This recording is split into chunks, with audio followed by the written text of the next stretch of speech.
What's up, folks? How are you doing? Welcome back to Football Digest Daily. My name is Nyash, as always. And yeah, it's another beautiful week. It's another beautiful Monday. Let's check what has been popping this weekend because we've got plenty of action that was going down over this weekend. Yeah, let's start off with the Premier League. Now, we had, of course, the first game on Saturday was Everton versus, West Bromwich. And, of course, Calvert-Lewin did what he did, banged in a hat-trick. 5-2 win for Everton versus West Bromwich Albion, and it was a fantastic win, to be honest. And wasenye alikuwa na Calvert-Lewin FPL, wamekula points. Wamekula points. Actually, I think the guy who's top globally had Calvert as his captain, or is it Hurricane? One of those two. But yeah, another fantastic win for Everton. They are doing bits in the Premier League so far. Of course, just 2 games in, but they're doing good.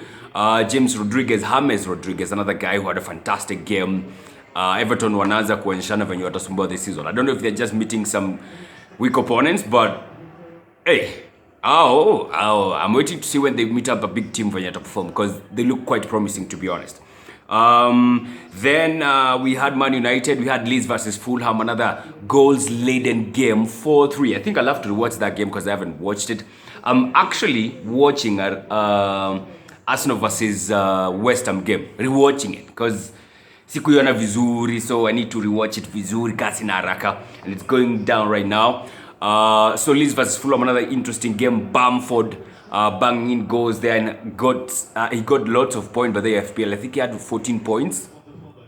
Yeah, that's a good return, to be honest. Mitrovic with a brace, also another guy who helped a lot of FPL managers, especially me because I had him also. So yeah, another goals galore kind of game.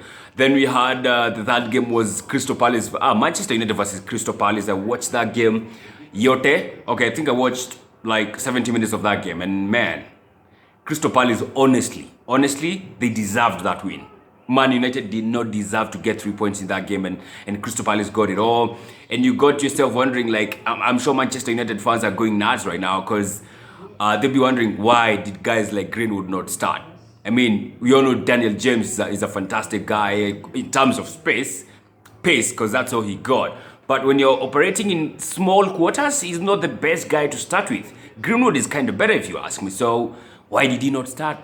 Ama nijo ile shit walifanya wakiwa international duty wakiwa na akina Phil Foden, I don't know. Guys like Wan-Bissaka did not start, so they started off with akina Tuanzebe. I would say Tuanzebe had a good game. You could not say like he was you could not say like he was missing a lot in that game. Like you could not say like he did not bring anything on the table that Wan-Bissaka could have brought. You know, there's nothing significantly bigger that Wan-Bissaka would have brought that Tuanzebe did not, if you ask me.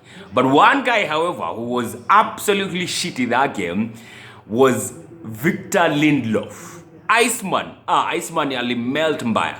Iceman alimelt. Hey, Crystal Palace wamemweka bumper. Iceman. And I was so excited because I was watching that game with a Man United fan, man. You can bet the joy.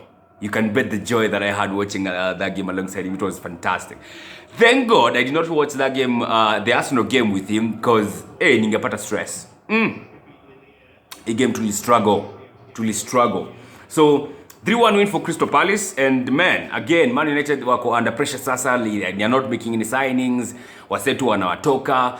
Now they are starting off the Premier League that way, and they played badly, to be honest. They were not good. They were not good, to be honest. So not a very good way to start off our Premier League season, but it is what it is, right? Then we had Arsenal hosting West Ham, the game I'm rewatching right now. Another game that we did struggle. Weirdly, we did struggle, and just highlighted how badly we need to sign likes of Thomas Partey and likes of Asamoah. We need to, because West Ham wameweka block pale, tumejaribu ku break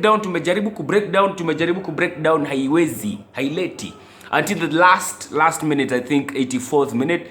Then Bukayo Saka alicheza kama yeye, and it was always going to come down to that. I felt like it was always going to come down to one moment of brilliance, ama mtu mmoja afanye kitu special, because everything we had tried that throughout like almost 90 minutes was not working. So Bukayo Saka was the one guy who did something special, and that pass for Ceballos, that pass was world class. That pass was fantastic, man. Tell you what, I was telling another guy, an Arsenal fan, That Bukayo Saka pass reminded me of Ozil aliwekewa pass hiyo na Roziki. Ama ni Roziki aliwekewa pass hiyo na Ozil. A certain game in 14-15 season when we won the FA Cup by beating Aston Villa, kuna game tuliyoicheza, I think sijui kama ni Brighton ama ni nani. There's a pass that Roziki made for Ozil that was almost the same with the ones Bukayo Saka made for Ceballos. It was almost the same. You know, he's driving upwards and you're thinking he's going to go past the ball maybe up from Tuko or on the right-hand side or maybe take a shot. And then he cuts back on the left-hand side. Yani kutoa asiwote kwa hesabu. Sorry. And that is exactly what Bukayo Saka did with his pass for Ceballos. It was fantastic. It was reminiscent of that pass that I think it was Roziki. And it was against Brighton, na tuliwapiga. If anyone is quite familiar with that one, I think anaweza kumbuka, anaweza agree. So it was a fantastic one. Then on Sunday we had Leicester taking on West Bromwich Albion. No, Leicester taking on Burnley, a game which I thought was going to be tight. At one point in time it seems anything but, because they were at one point in time Leicester were 3-1 up.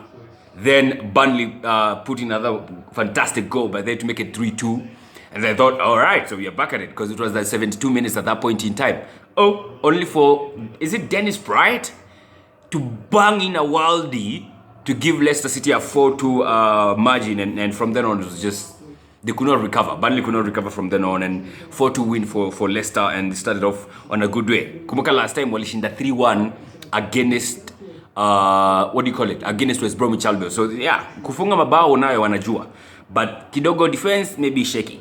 Then of course we had the biggest one for game week 2, Chelsea versus Liverpool. You know what happened. Chelsea wakapigwa red card, and what kind of defending is that?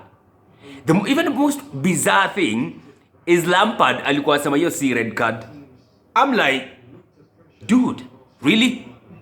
As in, Christensen wrapped himself around Sadio Mane, and Frank Lampard is saying that's not a red card? And he was the last defender? I mean, come on. Ataka ni kutetea watu wako bana, hiyo haiwezi. Hapo Lampard hapo alinishtua by the way. Hapo alinishtua. I don't expect such comments from, ataka unatetea msee mazee. Msee ameshika Sadio Mane, anamhug. Literally hugging Sadio Mane, man. I mean, come on. Lampard. So, of course, that was a red, and from then on it was all about Liverpool, and they won that game 2-0. They could have even scored more if you ask me. And Kepa again, alikuwa acheza kama yeye. Gosh. I'm sure Lampard cannot wait for that transfer of Edward Mendy to be completed, because he's going to kick Kepa out of the starting lineup. I am willing to bet. If Kepa starts the next game week for Chelsea, I'll be shocked. Next Premier League game week, because I'm sure Kona Carabao Cup coming up during the midweek. But on the Premier League match day, if match day 3, Kepa anaanza ahead of Mendy, I'll be shocked. Because Kepa is absolute shit. Jamaa amewezwa, man. Ayuko. So he costed Chelsea, of course. The second goal was entirely his fault. The first one, yeah, that was a brilliant header by Sadio Mane. You should give him credit for that. But the second one, oh my God. What a howler from Kepa, Arrizabalaga. And another guy, of course, who came in and started that game was Kai Havertz. Still, the dude just cannot assert himself into the Premier League yet. 2 games in, nothing conclusive, nothing interesting to watch from the guy. Maybe ataanza kick off in game week 5, I don't know, but they should know there's no time hapa round hii, hakuna time. There's no time to adapt here. Ni kuanza kama umeenda. The more you take time to adapt, the more other teams shall be creating gaps between themselves and your team. So they need to sort themselves up ASAP. Kai Havertz could not do shit. Yesterday was actually the one who was taken off after the red card.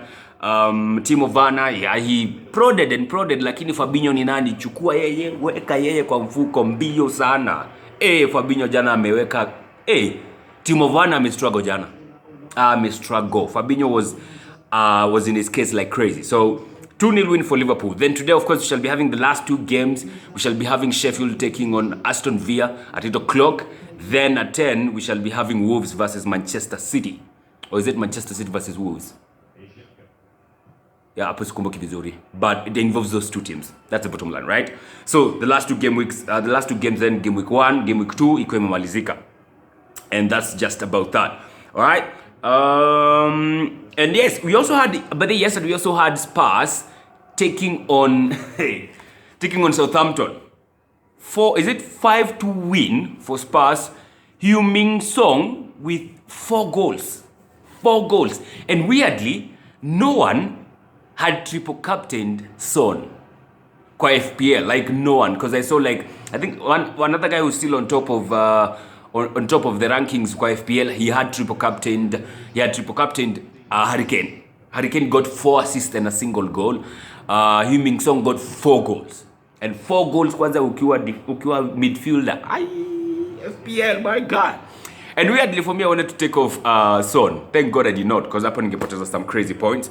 But it is what it is. So Spurs won 5-2 against Southampton. I honestly did not expect such a big margin from Spurs, to be honest. I did not.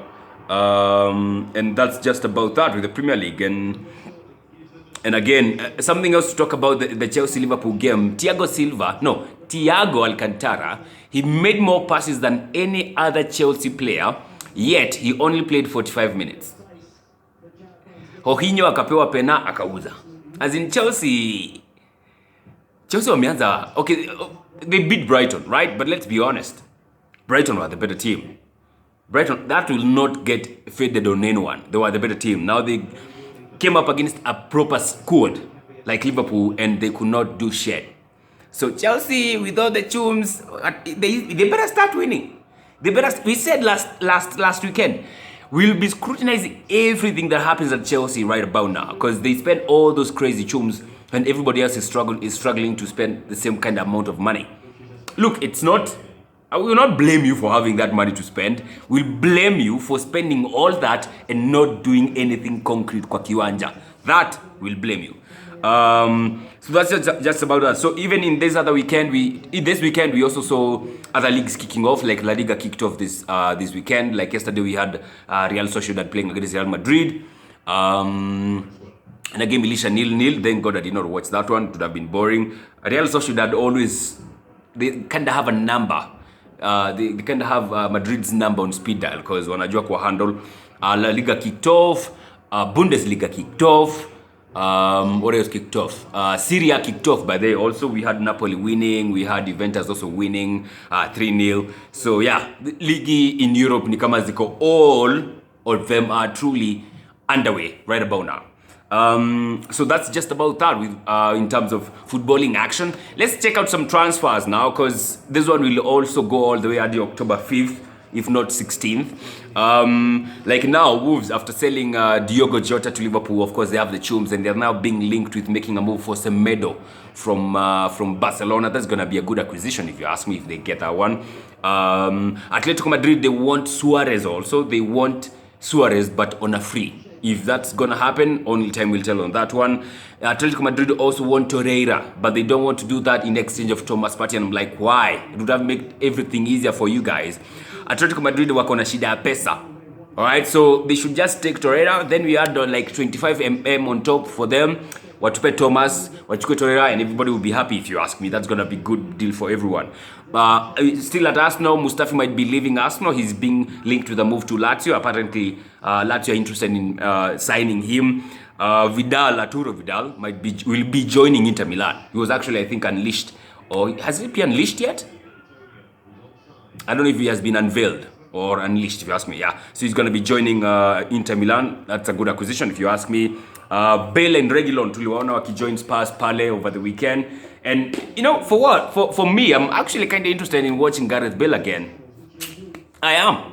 Just like I'll be interested, I'll be excited to watch Thiago Alcantara. I mean, wase wanoma maze kuwa watch in the Premier League it's a delight, man. These are the kind of guys that make you watch Champions League football, because you know they do beats over there. So I'm excited to watch them back in the Premier League and see what they're gonna do. Okay, that's just about that. Mambo ya FPL tutaongea vizuri baridi over tomorrow, because you know we still have some two matches to be played, and of course 4 teams involved. I'm sure watu wase kadha wakona guys from this other side, so we are not going to talk about it today. All right, That's that for now. Fantastic day. God bless and take care.